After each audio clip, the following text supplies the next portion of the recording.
Olá, boa tarde, bem-vindos à nossa aula de hoje. Estamos na primeira semana do mês de agosto, na disciplina de Matemática 2, onde hoje nós temos a seguinte divisão. A nossa primeira aula, nós iremos fazer a correção da atividade das páginas 196 e 197. Iremos abordar o conteúdo razão, certo? E na segunda aula, amanhã, sexta-feira, nós iremos continuar a correção das páginas 198, 199 e 200 e vocês irão resolver as questões das páginas 137, 138 e 139. Então, dando sequência, a nossa primeira questão da correção de hoje é a questão 7 da página 196. A questão 7, ela diz que se traçarmos na malha quadriculada ao lado os dois eixos de um plano cartesiano, de maneira que as coordenadas do ponto A sejam -6 e 3, quais serão as coordenadas dos demais pontos? Então, pessoal, no ponto B, o par ordenado vai ser -4 e 1. Vocês podem analisar aí o plano que está sendo mostrado na questão.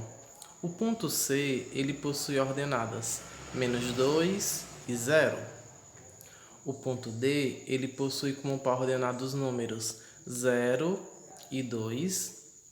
O ponto E possui como par ordenado os números -7 e -1. O ponto F, ele possui o par ordenado 1 e -2. O ponto G possui como par ordenado os números -5 e -3.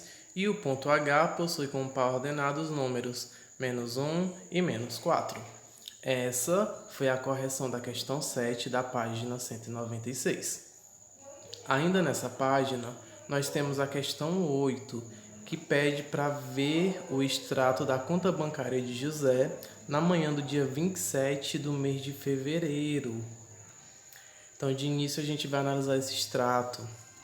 O que podemos ver, nesse histórico? Podemos ver que no dia 12 de fevereiro, ele possuía um saldo negativo de R$ 450.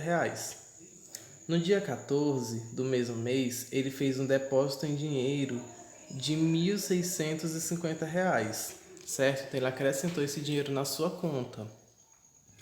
No dia 15, ele pegou um cheque compensado no valor de R$ 380. No dia 21, ele retirou R$ 100, ele fez um saque. No dia 24, ele depositou R$ 620. E no dia 27, ele fez uma compra no cartão no valor de R$ 770 e ficou com saldo de R$ 570 positivo. O item A pergunta: ao final do dia 12 de fevereiro, a conta de José tinha crédito ou estava em débito? Pessoal, a conta dele estava em débito. Por quê? Porque no final do dia o saldo era negativo. Vocês podem analisar e ver no extrato que ao final do dia 12 de fevereiro o saldo dele era negativo, certo? O item B pergunta: qual era o saldo da conta de José ao final do dia 14 de fevereiro? Pessoal, para o dia 14 a gente tem a seguinte conta. Ele estava devendo 450 e acrescentou 1.650. Então, nós vamos diminuir esses valores. Então, nesse dia, o saldo dele passou a ser R$ 1.200. O saldo da conta de José no final do dia 14 de fevereiro era de R$ 1.200. O item C. Se no final do dia 27 de fevereiro fosse compensado um cheque no valor de R$ 600, o saldo ficaria positivo ou negativo? Galera, nesse dia eles tinham saldo de 570. E no caso aí seria tirado um valor de 600. Então a gente vai diminuir o que ele tinha, que era 570, menos 600, que é o cheque compensado. Quando a gente diminui um número menor de uma quantidade maior, o resultado é negativo.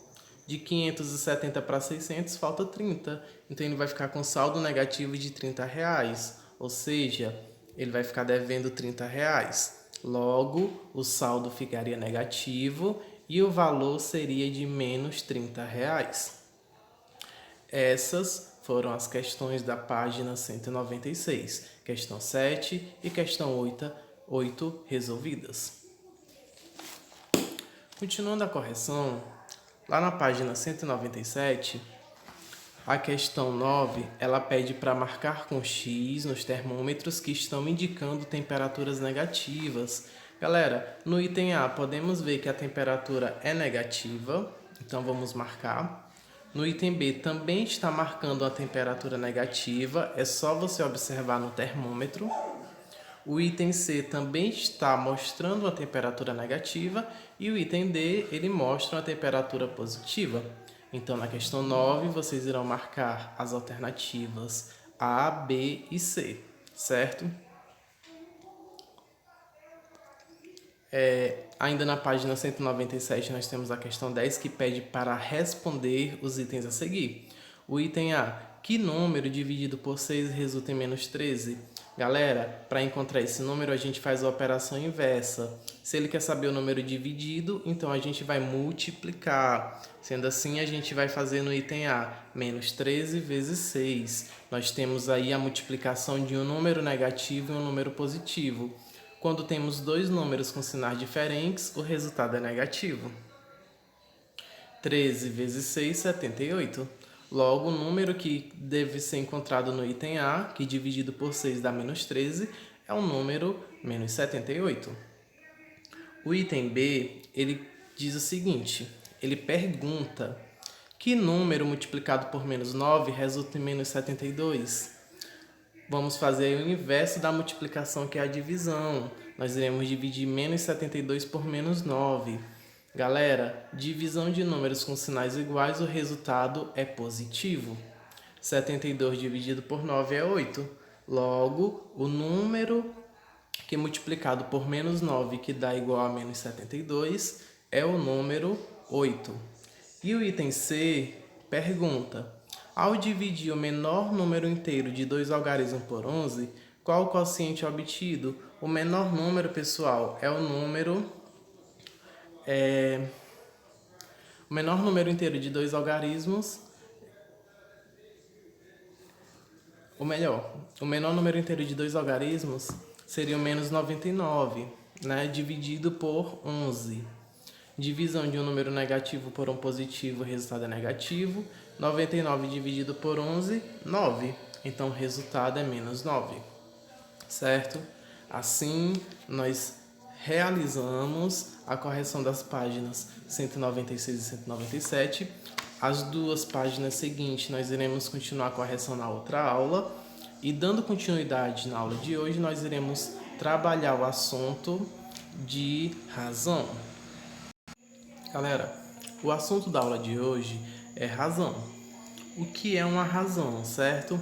A razão, ela é uma relação que existe entre dois valores de uma mesma grandeza, certo?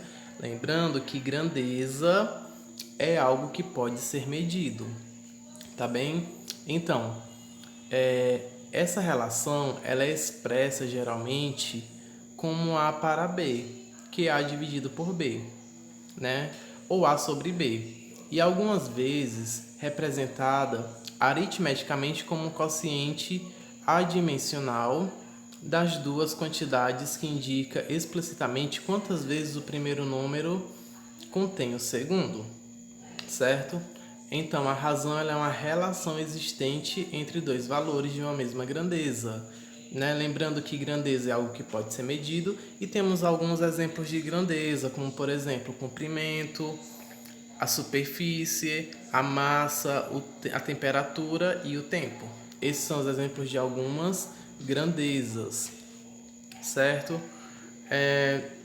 Galera, uma razão, a gente representa ela do mesmo formato de uma fração. Então, considerando dois números, por exemplo, x e y, sendo y diferente de zero, que ele vai ser o denominador, A razão de x para y pode ser indicada por uma fração ou pelo quociente, né? E a gente lê x está para y, certo? Temos aí um exemplo de duas engrenagens, a engrenagem A e a engrenagem B. A engrenagem A, ela possui 12 dentes, a engrenagem B possui 30 dentes. E a gente vai representar a razão entre a quantidade de dentes da grandeza B em relação à engrenagem A. Então, a engrenagem B, ela possui 30 dentes, enquanto a A possui 12 dentes. Eu mostrei aí, ó, nessa fração, a relação, né, a razão entre a quantidade de dentes da engrenagem B em relação à quantidade de dentes da engrenagem A, 30 para 12. Isso é uma razão, beleza? Ao dividirmos 30 por 12, obtemos 2,5. Esse 2,5 ele representa a quantidade de giros da engrenagem A para um giro completo da engrenagem B, certo? Então, eu creio que deu para entender o conceito de razão, né? Olhando o primeiro e o segundo slide e comparando as explicações, certo? Dando continuidade, nós temos um exemplo de razão que é a razão inversa. O que é uma razão inversa, né? Uma razão inversa é a outra razão quando o produto entre elas for igual a 1. Ou seja, temos uma fração e outra fração, que são razões. Quando multiplicamos uma pela outra, o resultado dá 1. Vamos considerar aqui o exemplo das grandezas 4 para 5 e 5 para 4. Vamos multiplicar as duas, né? Multiplicação de frações, multiplica numerador com numerador e denominador com denominador. 4 vezes 5, 20. 5 vezes 4, 20. Ao dividir 20 por 20, o resultado é 1. Então, sempre que o resultado do produto entre duas grandezas é igual a 1, a gente diz que temos uma razão inversa. Sempre que o produto entre duas razões resultar no número 1, nós temos uma razão inversa, beleza? Existem também algumas razões especiais, como por exemplo a densidade demográfica. E o que é a densidade demográfica, pessoal? A densidade demográfica, ela é nada mais nada menos que a razão entre a quantidade de habitantes e a área da região, certo? Isso é a grandeza demográfica, é a razão entre a quantidade de habitantes e a medida da área de uma região, certo? Então, vamos considerar um local que tem 7.289 habitantes e a extensão, a área desse local é igual a 55.792 quilômetros, né? Então, se eu quero calcular a densidade demográfica, eu vou dividir a quantidade de habitantes pela medida da área dessa região. E ao dividir esses dois valores que eu apresentei anteriormente, a gente obtém o número 0,13. Ao dividir 7.289 por 55.792, a gente obtém o número 0,13. Ou seja, a densidade demográfica desse local é de 0,13 habitantes por quilômetro quadrado, certo? Dando continuidade, nós temos uma outra razão especial, que é o caso da escala, né? A escala, ela é a razão entre a dimensão de uma reprodução e as dimensões do objeto que está sendo apresentado, certo? Vamos considerar um exemplo, um mapa do estado do Amazonas, né, em que possui uma escala de 1 centímetro para 300 quilômetros, certo? Para 310 quilômetros. Ou seja, cada 1 centímetro do mapa ele corresponde, na realidade, a 310 quilômetros. Galera, transformando 310 quilômetros em metros, ou melhor, em centímetros, nós temos aí 31 milhões, ou seja, a escala é de 1 para 31 milhões, que dá igual a 1 centímetro, que é igual a 310 quilômetros, certo? Outro tipo de razão especial é a velocidade média, que é calculada através da razão entre a distância percorrida e o tempo, certo? Então, a velocidade média ela é definida como a razão entre a distância percorrida e o tempo. Vamos considerar um automóvel que percorreu 260 km em 4 horas e eu quero calcular a velocidade média percorrida. Então, eu vou dividir 260 por 4, que é igual a 6,5, ou seja, a cada hora ele percorreu 6,5 km. Logo, a velocidade média é igual a 6,5 km por hora. Dando continuidade ao estudo das razões especiais, nós temos também o caso da densidade de um corpo. E a densidade de um corpo, ela é obtida através da razão entre a massa e o volume de um corpo em certas condições de temperatura. Então, para calcular a densidade de um corpo, você vai dividir a massa pelo volume. Então, considerando um objeto que tem 13,5 gramas, né, e está em um recipiente cuja a sua capacidade e possui, né, a sua capacidade, o seu volume de 27 centímetros cúbicos, então vamos calcular a sua densidade.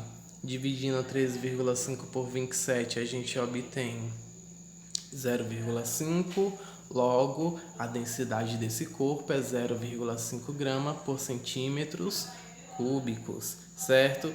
Vejam, até agora nós estudamos a densidade demográfica, escala, velocidade média, densidade de um corpo. Além dessas 4, nós temos mais uma que é a porcentagem, que vocês já estudam desde o 6º ano. A porcentagem, pessoal, é a razão que representa a parte considerada em um total de 100 partes iguais. São frações, né? A gente já está familiarizado a trabalhar com isso. Então, se eu tenho, como exemplo, em uma sala de aula, vamos considerar aqui um exemplo de uma sala de aula com 25 alunos, por exemplo, se 15 são meninas. Então, temos, pessoal, que 60% desses alunos são meninas, né? Ao dividir 60 por 100, primeiro eu tenho a fração inicial, né, que são 15 de um total de 25. 15 é o numerador, que é o que está sendo considerado, que é o total de meninas, e 25 é o total de alunos, né? A porcentagem é por 100, então eu vou procurar uma fração equivalente a essa primeira, de modo que o denominador seja 100. Multiplicando por 4, temos a fração 60 centésimos. Ao dividir 60 por 100, a gente obtém 0,6, que é a mesma coisa que 60%. Assim, nessa turma, 60% dos alunos são meninas. São meninas. Pessoal, esse foi o nosso assunto da nossa aula. Nós tivemos noções de razão, certo? Não esqueçam que nas próximas quinta-feiras, como sempre, nós temos plantão de tira dúvidas através do Google Meet.